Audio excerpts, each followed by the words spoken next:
8장 18절에서 23절입니다. 구약성경 1319페이지 스가랴 8장 18절에서 23절.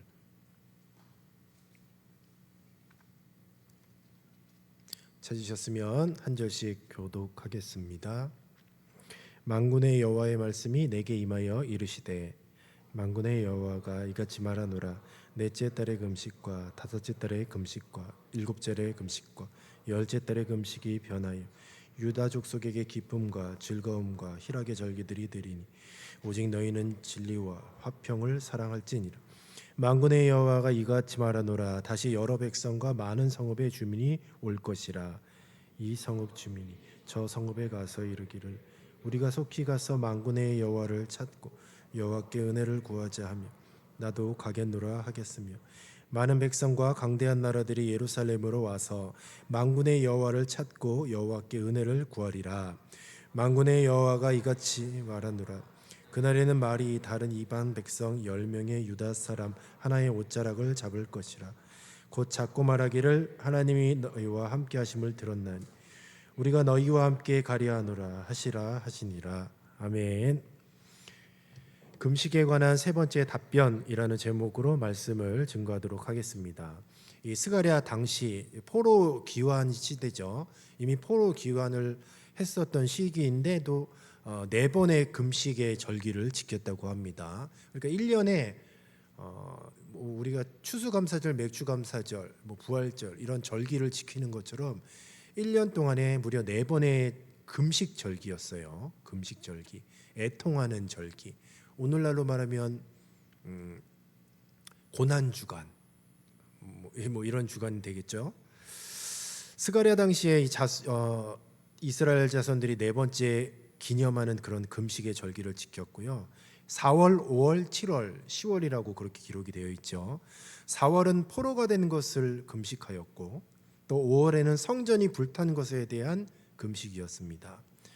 7월에는 이제 바벨론 왕이 세운 총독 그다랴라는 사람이 있는데, 이 사람이 살해를 당했습니다. 그래서 그 사건에 대하여서 이제는 애통해하며 금식을 했고, 또 10월 달에는 느부갓네살 왕에 의하여서 예루살렘 성에 포위를 당했습니다. 그러니까 그것을 기억하면서 이제 금식의 절기를 지켰어요.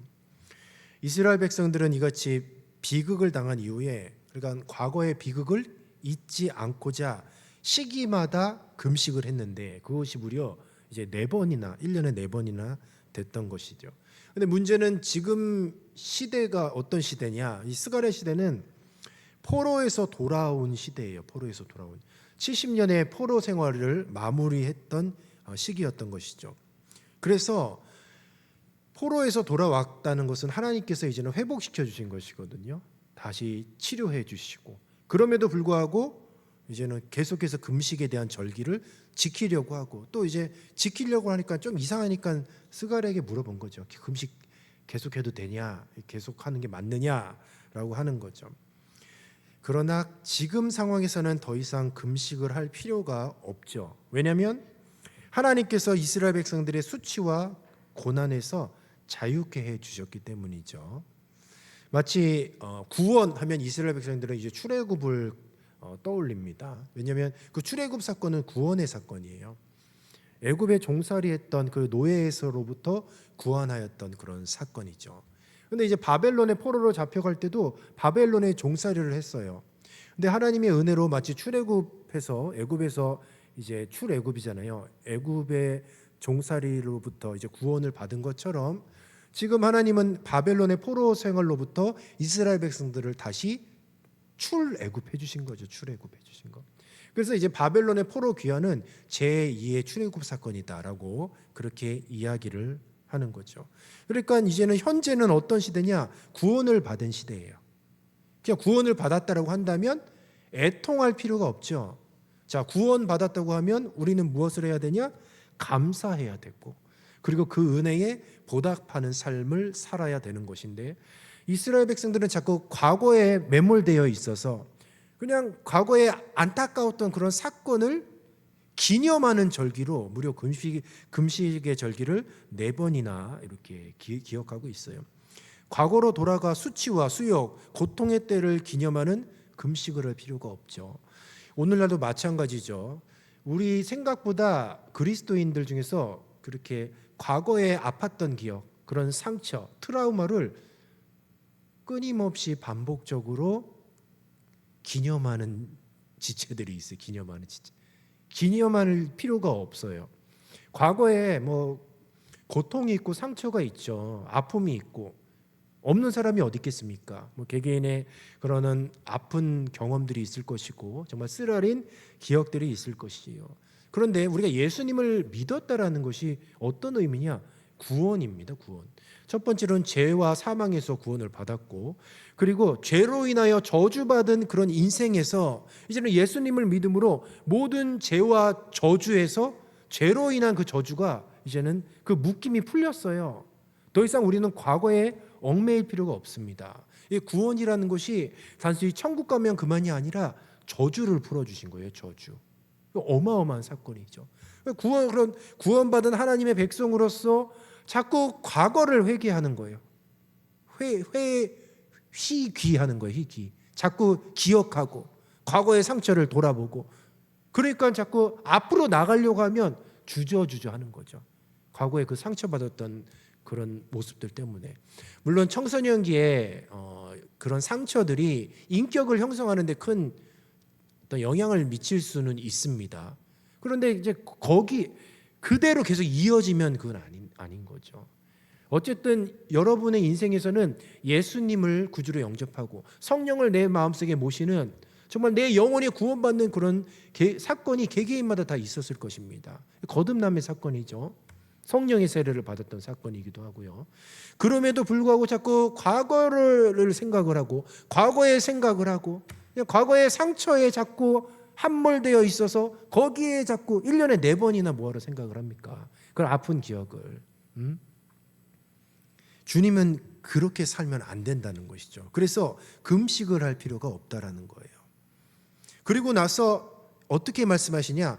2가지를 말씀하셔요. 첫 번째는 공동체가 하나님의 공동체, 그러니까 구원받은 하나님의 백성의 공동체의 정체성이 무엇이냐를 이야기하시고, 두 번째는 비전을 주십니다. 구원받은 하나님의 백성은 어떻게 살 것이냐. 그러니까 항상 하나님은 과거가 아니에요. 미래의 비전을 제시해 주셔요. 그리스도인들은 미래를 보고 사는 사람, 미래를 보고. 현재 내 삶이 어떤지 그건 중요하지 않아요. 과거에 내가 얼마큼 상처를 받았다, 그것도 중요하지 않습니다. 전혀 중요하지 않아요. 왜냐하면 우리는 구원을 받았고 모든 죄의 저주에서 묶임에서 해방되었기 때문에 더 이상 그 과거의 상처가 우리를 얽매이고 우리를 잡아 끌고 우리에게 영향을 줄 수가 없어요. 우리는 그런 존재인데 자꾸 속는 거죠. 속는 거. 자, 우선은 그렇게 과거에 매몰되어 있지 말고 이제는 미래를 바라보는 하나님의 백성의 공동체로서의 그런 정체성이 무엇이냐 19절에 잘 나타나 있어요. 19절 후반절에 보면 이렇게 기록되어 있습니다. 금식의 열째 달에 금식이 변하여 유다족 속에게 기쁨과 즐거움과 희락의 절기들이 되리니 오직 너희는, 따라해 보겠습니다, 진리와 화평을 사랑할지니라.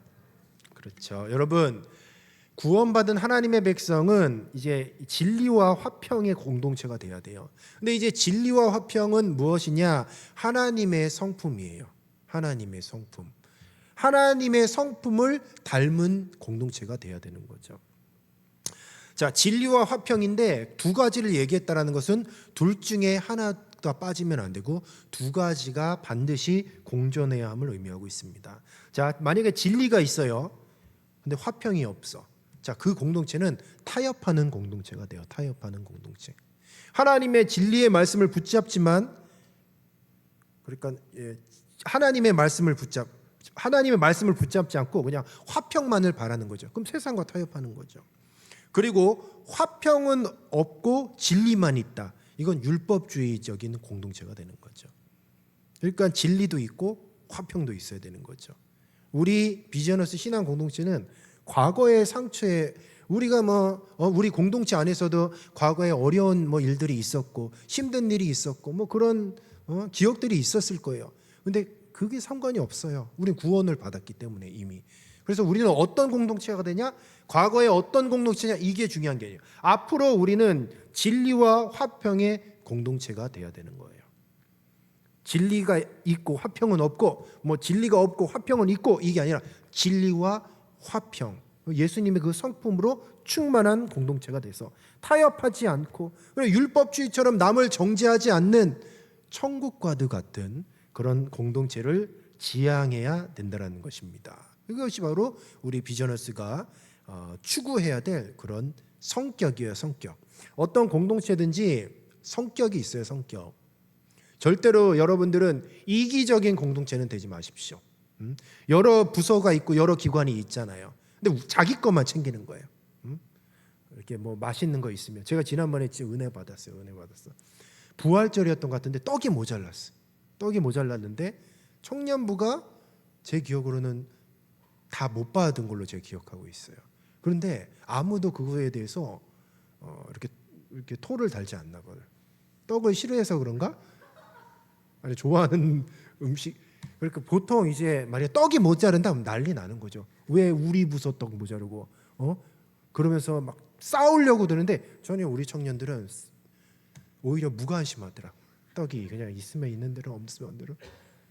그래서 그런 걸 보고, 야, 그래도 마음이 넓은 우리 지체구나. 맞아요, 여러분. 만약에 우리가 다음에도 만약에 어떤 행사를 했어, 교회에서 갑자기 손님이 많이 왔어, 떡이 모자라. 그럼 우리는 어떻게 해야 되냐? 우리는 진리와 화평의 공동체로서 우리의 떡 어떻게 해? 드십시오. 우리는 금식하겠습니다. 멋지게 탁 하면 얼마나 멋있습니까? 이럴 때 금식하는 거지. 예? 그러면 성도님들이 가만히 있겠습니까? 그러면 장년부 중에서 감동받아서 저한테 연락 올 거 아닙니까? 혹시 필요한 거 없냐고. 그럼 필요한 거 있다고. 치킨이랑 피자 좀 시켜달라고. 제가 그렇게 얘기하지 않겠냐 이 말이에요. 절대로 이기적인 공동체가 되지 마시고 그냥 좁아가지고 우리만 생각하는 그런 공동체 되지 마십시오.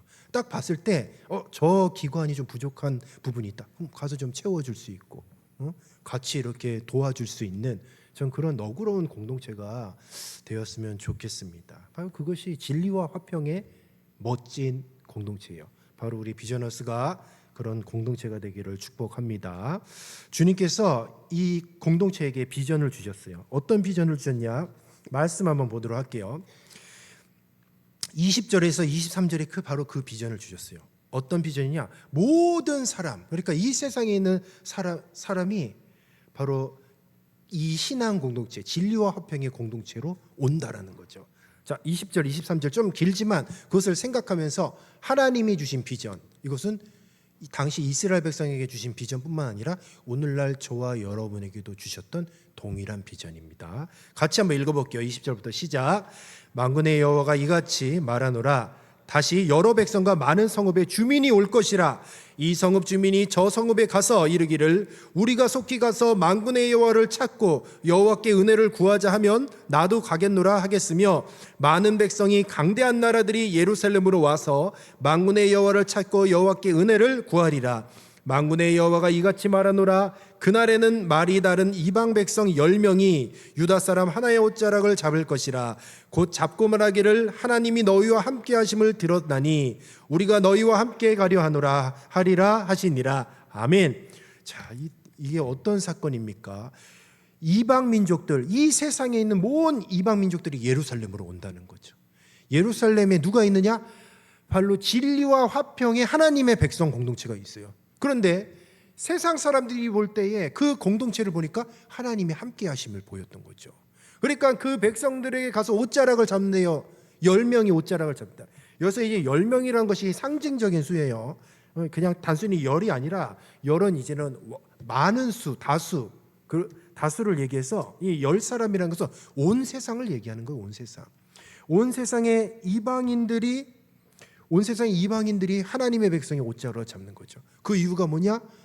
자기도 그렇게 복을 받고 싶다는 거죠. 여러분들의 그 삶을 보니까 하나님이 함께 계심을 내가 보았다는 거죠. 그래서 예루살렘으로 온다는 거죠. 그러니까 이것이 바로 비전이에요. 이것이 하나님께서 주신 비전. 그래서 오늘 이 마지막, 그러니까 금식에 대한 세 번째 답변, 마지막 답변으로서 주님께서 이 공동체에게 선포하시는 말씀이 무엇이냐? 바로 이스라엘 백성의 궁극적인 소망과 비전을 허락하여 주셨어요. 금식하면 과거의 상처예요. 과거의 상처. 근데 과거의 상처가 아니라 더 이상 과거를 생각하지 말라는 거죠. 오히려 비전을 주신 게 뭐냐? 온 세상에 믿지 않는 이방 민족들이 다 너희들이 하나님과 함께 하심을 보고 예루살렘으로 올 거라는 그런 큰 비전을 주신 것이죠. 여러분, 이 말씀을 딱 듣고 우리가 어떻게 해야 되느냐? 그럼 우리도 이 주님의 주신 말씀이 우리의 비전이 되어야 할 줄로 믿습니다. 많은 요즘엔 유튜브를 통해서 이제 많은 교회에 사역하는 그런 모습들이 나오고 있어요. 그래서 어떤 교회 또 유명한 교회들 해서 유명한 교회들이 있잖아요. 그렇게 유명해지는 거, 유명해지는 거. 단순히 유명해지고 인기 있고 그것을 의미하는 게 아니라 바로 소문이 날 수밖에 없어요. 이 복음의 매력이 있다고요. 복음의 매력. 우리 동원교회 비전어스만의 매력이 있는 줄로 믿습니다. 근데 안타까운 건 몰라 아직 사람들이. 그래서 아무도 안 오는 것 같아. 그런데 우리가 진리와 화평으로 우리가 그 정체성을 가지고 신앙생활을 계속해서 해 나간다고 한다면, 그리고 하나님이 주시는 그 비전을 가지고 과거에 얽매이는 것이 아니라 미래를 향해서 자꾸 나아간다고 한다면 이 날이 바로 온다라는 거죠. 이 말씀이 바로 이 공동체에 실현된다라는 거죠. 적어도 이런 마음을 가지고 우리가 신앙생활을 해야지. 과거에 자꾸 누가 나한테 섭섭한 일을 했던 거, 과거의 상처만 그런 거 얘기하지 마시고 앞으로 절대 과거 얘기하지 마세요. 절대 과거 얘기하지 마시고 이제는 앞으로 미래 얘기만 하시죠. 미래. 앞으로 우리 어떻게 할까? 앞으로 우리가 어떻게 멋지게 사역을 할까? 어떻게 우리가 이 공동체를 섬길까? 어떻게 주님 앞에 쓰임을 받을까? 이런 얘기만 해야지. 우리는 과거랑 이제는 어울리지 않는 사람이에요. 과거 얘기하지 마시고 미래만 얘기하십시오. 미래만. 앞으로 예전에 그 섭섭했던 거 다 잊으세요. 다 잊으세요. 그것이 바로 하나님께서 쓰시는 그런 공동체라는 것이에요. 스가랴를 통해서 이제는 더 이상 금식할 필요가 없다고 말씀을 하셨어요. 자, 기쁨과 즐거움 그리고 희락의 절기라고 말씀하십니다. 금식의 절기가 아니라 기쁨과 즐거움과 희락의 절기. 이 하나님의 그 공동체는 기쁨과 즐거움과 희락의 절기 안에서 늘 기쁨이 충만한 그런 공동체가 돼야 돼요. 바로 이것이 무엇이냐? 기쁨과 즐거움과 희락의 절기가 결국 구원의 기쁨을 암시하고 있는 것이죠. 마태복음 9장 15절 말씀에 보면 예수께서 그들에게 이르시되 혼인집 손님들이 신랑과 함께 있을 동안에는 슬퍼할 수 있느냐. 여러분 지금 자세히 생각해 보십시오. 지금 우리가 울 때입니까? 아니면 열심히 사역을 하면서 비전을 향해 나아갈 때입니까? 과거에 그냥 매여가지고 예전에 우리가 이랬네. 과거에 부흥 얘기할 필요도 없어요. 지금이 중요한 거지.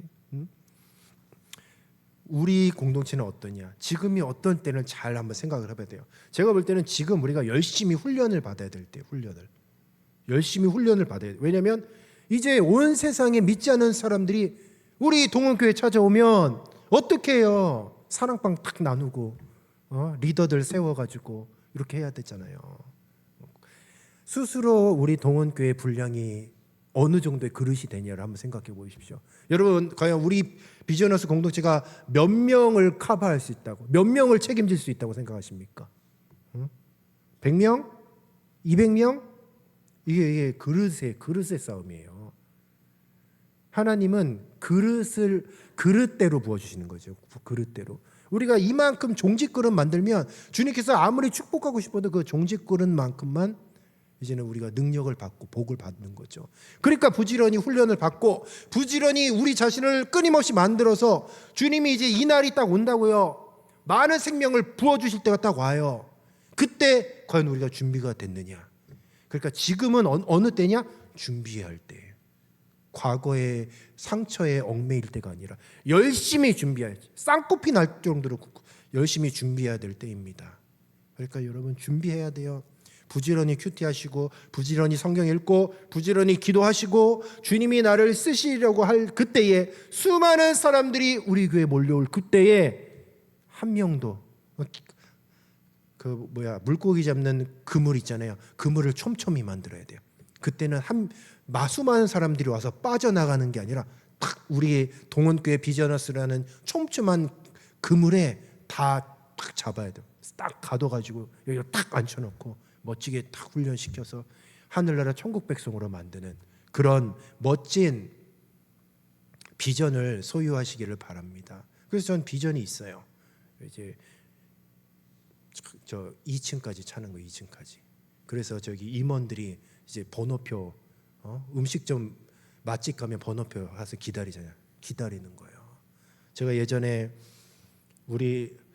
저 때는 마커스가 최고였어요. 하도 마커스 하길래 내가 한번 가봤어요. 궁금해갖고 갔는데 너무 자존심 상하더라고요. 똑같이 하나님께 예배드리는데 내가 그 본당에 못 들어갔어요. 사람이 많아서 본당에 못 들어가고, 그리고 그 다음 성전 거기도 못 들어가고, 그 다음에서 쪽방에 그냥 TV 모니터 이렇게 틀어놓더라고. 내가 그 보면서 내가 이러려고 왔나? 이러려고 왔나? 좀 부럽기도 한데 자존심 상하더라고요. 보십시오. 지금 번호표 뽑고 지금 대기합니까 우리가? 적어도 우리가 멋지게 한번 사역하려면 그 정도는 돼야죠. 동원교회 저 비전하우스 청년부 예배 같이 가자고 여러분 저 목요일 날 뭐 집회 가는 것처럼 적어도 구이동에 그런 소문은 나야죠. 여기 본문 말씀이니까 소문 났잖아요. 소문 나갖고 오는 거잖아요. 하나님의 백성들은 소문 날 수밖에 없어요. 진리와 화평의 공동체는 소문 날 수밖에 없습니다. 우리가 정말 소문을 의도적으로 낼 건 아니지만 말씀대로 살고 우리가 하나님이 주신 비전을 소망하고 끊임없이 우리 자신을 갖고 만들어 나간다면 반드시 소문이 날 줄로 믿습니다. 그때는 이제 대기하는 거예요. 대기하는 거. 임원들이 탁 끊는 거지. 잠깐! 자! 하면서 저기 어디야 초등부실로 초등실로 가라고. 대신 화장실은 작으니까 밑에서 쓰라고 하고. 심각하대 화장실. 초등부실. 아무튼 그렇게 해서 딱 끊어서 해야 돼요. 어쩔 수 없어요. 적어도 이런 비전을 가지고 나가야 될 줄로 믿습니다. 말씀을 정리하도록 하겠습니다. 우리가 살아가는 이 세상이 아담의 범죄 이후에 수고와 슬픔으로 끊이지가 않죠. 그러나 속지 마십시오. 물론 우리가 저주받은 세상에서 살고 있지만 우리가 똑같이 저주받은 인생은 아니에요. 우리는 예수님의 십자가의 피공로로 우리는 죄에서 자유함을 얻었고 그 저주에서 끊어졌어요. 우리는 이제는 하나님의 백성이에요. 더 이상 인생의 어떤 비극적인 것을 끌어안고 살 필요가 없다라는 거죠. 저와 여러분은 예수 그리스도를 믿고 구원받아 죄와 사망에서 해방되었어요. 그렇기 때문에 더 이상 개인의 슬픔에 매몰되어서 좌절할 때가 아니에요. 구원의 은혜의 감격을 깨달았다고 한다면 이제는 기쁨과 희락의 절기를 누리고 감사함으로 예배의 자리로 나와야 되고 또 봉사의 자리로 나와야 되는 거예요. 그리고 구원의 은혜에 대하여서 나 혼자 간직하는 것이 아니라 나를 통해서 내 가족, 지역, 사회, 온 세상에 담대히 전하는 그런 진리와 화평이 충만한 비전하우스 공동체가 되시기를 주님의 이름으로 축원합니다. 제가 한 가지 이것만 말씀드리고 마치도록 할게요. 이거는 개인 간증. 여러분들 1년 동안에 제일 큰 변화가 뭔지 아십니까? 이 제가 정확히 여러분들 알아요. 여러분들 그동안 서로 너무 이렇게 자주 봐서 변화를 내가 보니까 여러분들이 이 단어를 굉장히 많이 쓰기 시작을 했어요. 어떤 단어를 많이 썼냐면 공동체에 대한 단어를 많이 쓰더라고요. 공동체에 대한. 하나님께서 계속 우리들에게 공동체에 대한 비전을 주셨다고 생각합니다. 올해. 근데 여러분들이 이제 공동체에 대한 단어를 쓰기 시작했고 공동체에 대해서 인식을 하기 시작했어. 그리고 간증문도 쭉 보니까 공동체 많이 썼더라고요. 이제 앞으로 우리 개인이 아니라 우리 공동체가 해야 될 역할, 그리고 우리 공동체가 무엇인가 좀 공동체에 대한 시야를 주님께서 좀 넓혀주신 것 같다라는 생각이 들어져요. 제가 볼 때는 여러분 그런 부분에서는 아주 많이 성장을 했다라고 봅니다. 참으로 그런 부분에서 너무 감사하게 생각을 하고, 그것은 주님께서 성장시켜 주셨다는 것은 할 일이 있다는 거죠. 그러니까 그런 것들을 꼭 기대하시면서 2025년 잘 마무리하시고 2026년 주님이 주신 이 비전의 말씀을 붙잡고 정말 이 말씀이 실현될 수 있는 그런 공동체를 잘 만들어 가시기를 주님의 이름으로 축원합니다. 응? 아멘입니까? 패기 있게 해야지 이제 대표성 있게. 자, 우리 말씀 붙잡고 기도하도록 하겠습니다.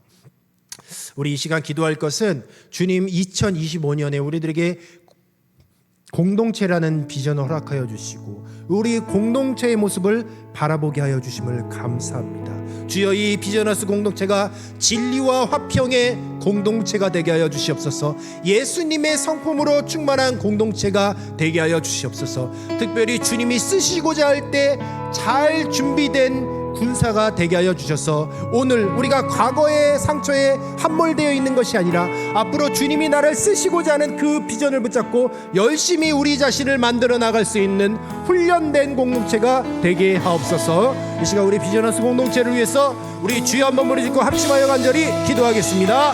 주여, 아버지 하나님, 오늘도 우리 비전하우스 공동체를 기억하여 주시고 우리들을 성장시켜 주시고 말씀을 통하여서 진리와 화평의 공동체로 삼아주심을 참으로 감사합니다. 주여, 온전히 우리 비전하우스 공동체가 주님이 쓰시는 공동체가 되기를 원합니다. 세상에 소문나는 공동체가 되기를 원합니다.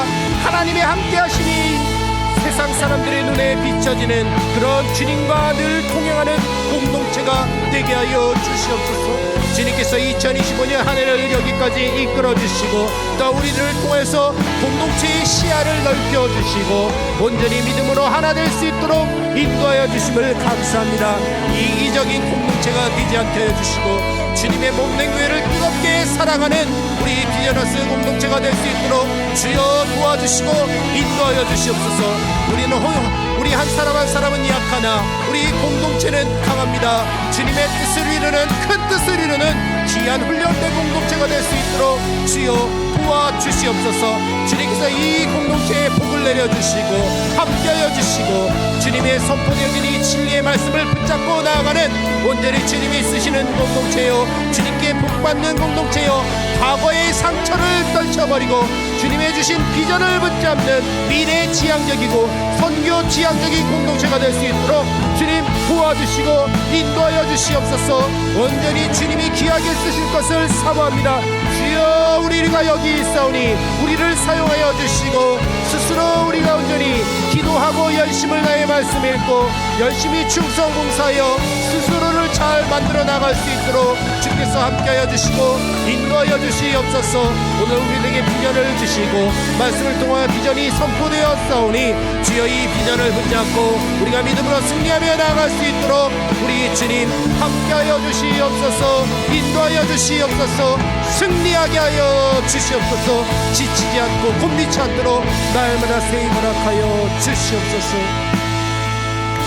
예수님의 이름으로 기도드리옵나이다. 아멘.